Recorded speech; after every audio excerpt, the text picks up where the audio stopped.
राजस्थान में आज चुनाव प्रचार प्रसार खत्म हो गया है। शाम 5 बजे चुनाव प्रचार प्रसार खत्म हुआ, लेकिन इसको अब संयोग कहें कि प्रयोग कहें, इधर चुनाव प्रचार प्रसार खत्म हुआ और उधर दिल्ली से चुनाव आयोग ने राहुल गांधी को नोटिस भेज दिया। नोटिस भेजा कि राहुल गांधी ने पनौती क्यों बोला, इस बात को लेकर के नोटिस भेज दिया। नोटिस भेज दिया इस बात को लेकर के कि राहुल गांधी ने जेब कतरा क्यों बोला।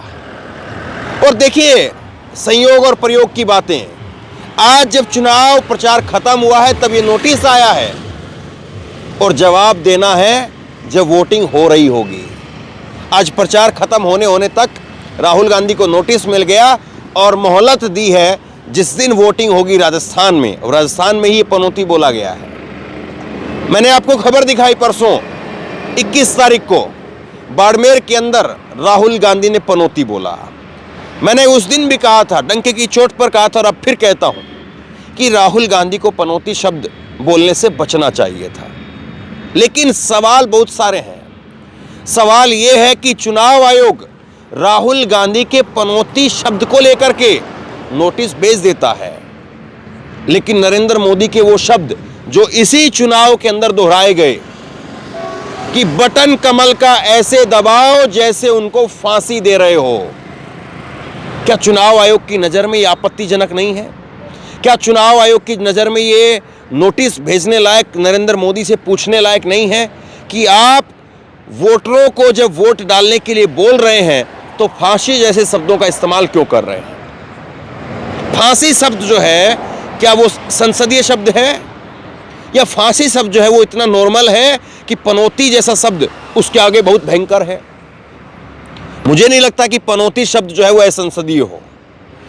नैतिकता के आधार पर ये हो सकता है कि कह सकते हैं कि किसी नेता को जो है पनौती शब्द का इस्तेमाल नहीं करना चाहिए, लेकिन बताइए तो सही, प्रधानमंत्री को आप क्या कहेंगे जब प्रधानमंत्री अपनी विपक्षी पार्टी के नेताओं के लिए, राहुल गांधी के लिए महामूर्ख शब्द का इस्तेमाल करते हैं? तब नोटिस नहीं है, जेब कतरे पर नोटिस है। नोटिस है, आप बोलते हैं कि पनौती, उस पर नोटिस है, लेकिन महामूर्खों का सरदार इस तरह के शब्द बोले जाए तब कोई दिक्कत नहीं है। फांसी जैसे शब्दों का इस्तेमाल किया जाए तब कोई दिक्कत नहीं है। और नरेंद्र मोदी जी की तो एक बहुत लंबी फेहरिस्त है साहब। उन्होंने शूर्पणखा कह दिया था, देश की संसद के अंदर सांसद को, रेणुका चौधरी को शूर्पणखा कह दिया था, आपको याद होगा ना। 50 करोड़ की गर्लफ्रेंड, किसके शब्द हैं? देश के प्रधानमंत्री के शब्द हैं ये, नरेंद्र मोदी जी के। कांग्रेस की विधवा, किसके शब्द हैं ये? पप्पू, किसके शब्द हैं ये? राहुल गांधी को पप्पू पप्पू पप्पू कह करके राहुल गांधी की छवि को जो है बिगाड़ा गया, इसमें कोई दो राय नहीं है। कैसे राहुल गांधी के लिए पप्पू शब्द को जो है वो इजाद किया गया और उसको फेमस किया गया। लगातार बड़े बड़े मंचों से, बड़े बड़े नेताओं के द्वारा पप्पू शब्द को बोल बोल करके राहुल गांधी की छवि को नुकसान पहुंचाया गया, इसमें कोई दो राय नहीं है। कोई इस बात को जो है वो नकार नहीं सकता है। कोई भी न्यूट्रल आदमी होगा वो इस बात को नकार नहीं सकता है। मैं कह रहा हूं इस बात को कि राहुल गांधी को पनौती शब्द का इस्तेमाल नैतिकता के तौर पर नहीं करना चाहिए था।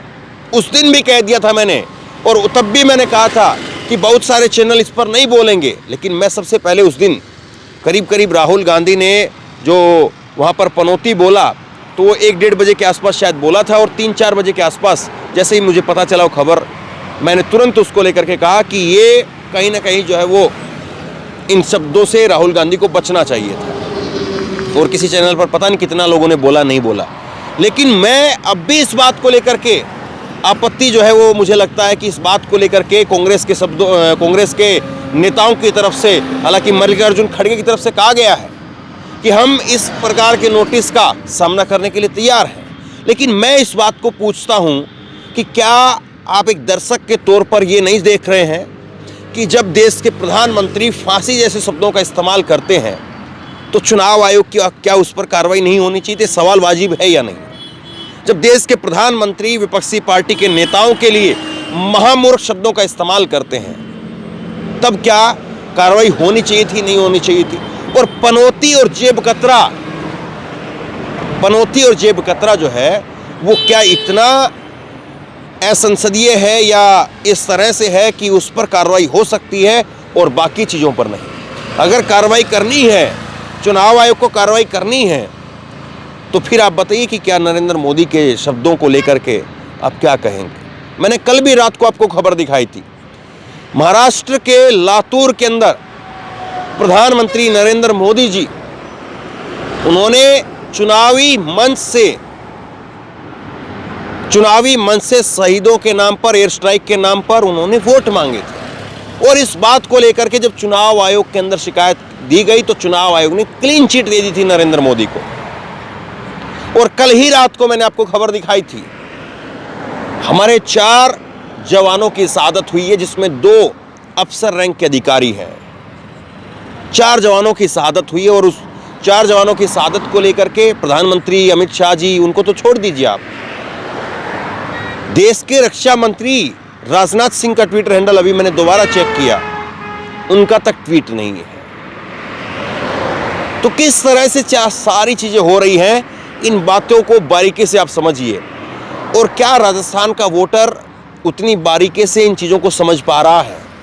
क्या राजस्थान का वोटर ये देख पा रहा है कि किस तरह से संयोग, प्रयोग, कुछ भी कह लीजिए आप, लेकिन विपक्षी नेताओं के ऊपर कार्रवाई के लिए कितनी तत्परता दिखती है, जबकि देश में सत्ताधारी पार्टी और सत्ताधारी पार्टी के शीर्ष नेतृत्व के ऊपर कार्रवाई के नाम पर न जाने क्या होता है।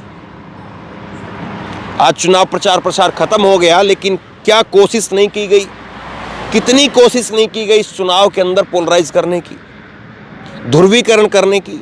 और क्या चुनाव आयोग को ये सारी चीजें दिख नहीं रही है कि कन्हैया लाल का हर रैली के अंदर हर जगह पर जिक्र हो रहा है, और फिर उसके बाद में किस तरह से अलग अलग व्हाट्सएप ग्रुप के अंदर कन्हैया लाल को लेकर के, उसके परिवार को लेकर के, मुआवजे को लेकर के किस तरह से झूठ फैलाया जा रहा है। ऐसे व्हाट्सएप ग्रुपों के ऊपर क्या कार्रवाई हुई है? लेकिन खैर, अब आप क्या कहेंगे? राहुल गांधी को जो है वो नोटिस मिल गया है और राहुल गांधी को अब जवाब देना है और बताना है कि आखिरकार उन्होंने ऐसा क्यों कह दिया। अगर कार्रवाई करनी है तो 2 तरफा क्यों ना हो, इधर भी हो और उधर भी हो। अगर आचार संहिता की वाकई जो है गरिमा बनाए रखनी है, उसके नियमों का पालन अगर करवाना है, तो फिर क्यों नहीं जो है दोनों तरफ कार्रवाई करके चुनाव आयोग एक उदाहरण पेश करे। प्रधानमंत्री नरेंद्र मोदी का फांसी जैसे शब्दों का इस्तेमाल करना कैसे वाजिब ठहराया जा सकता है? सवाल ये है। तो बहरहाल लगातार हम चुनाव की ग्राउंड रिपोर्ट तो आपको दिखा ही रहे हैं, लेकिन इसके साथ साथ सबसे बड़ा सवाल यही है कि चुनाव के अंदर किस तरह से निष्पक्षता बरती जा रही है। सबसे बड़ा सवाल ये है, क्योंकि अगर चुनाव के लिए निष्पक्षता अगर नहीं होगी, अगर एक मैदान सबके लिए समतल एक जैसा नहीं होगा, नियम कायदे सबके लिए एक जैसे नहीं होंगे, तो फिर कहीं ना कहीं चुनाव भी उससे प्रभावित होते हैं। बहरहाल अब ये देखना बाकी है कि इस पर क्या कुछ जो है वो राहुल गांधी की तरफ से जो है इस पर जवाब दिया जाता है, और इस पर जो है वो बीजेपी अब आगे उसकी तरफ से क्या कुछ प्रतिक्रिया आती है। बीजेपी इसको लेकर के रविशंकर प्रसाद चुनाव आयोग के अंदर गए थे और उन्होंने अपनी तरफ से इस पर शिकायत दर्ज करवाई। अब देखना ये है कि इस पर जो है वो वाकई चुनाव आयोग की कड़ी कार्रवाई होती है या राहुल गांधी को चेतावनी देकर के छोड़ा जाता है, या फिर अभी राजस्थान के बाद तेलंगाना में वोटिंग होनी बाकी है, वहाँ पे प्रचार प्रसार अभी बाकी है, वहाँ पर 30 तारीख की वोटिंग है। तो क्या राहुल गांधी के ऊपर तेलंगाना में प्रचार प्रसार के लिए 1 दिन का 2 दिन का सजा के तौर पर कोई प्रतिबंध लगाया जाता है? सवाल फिर ये।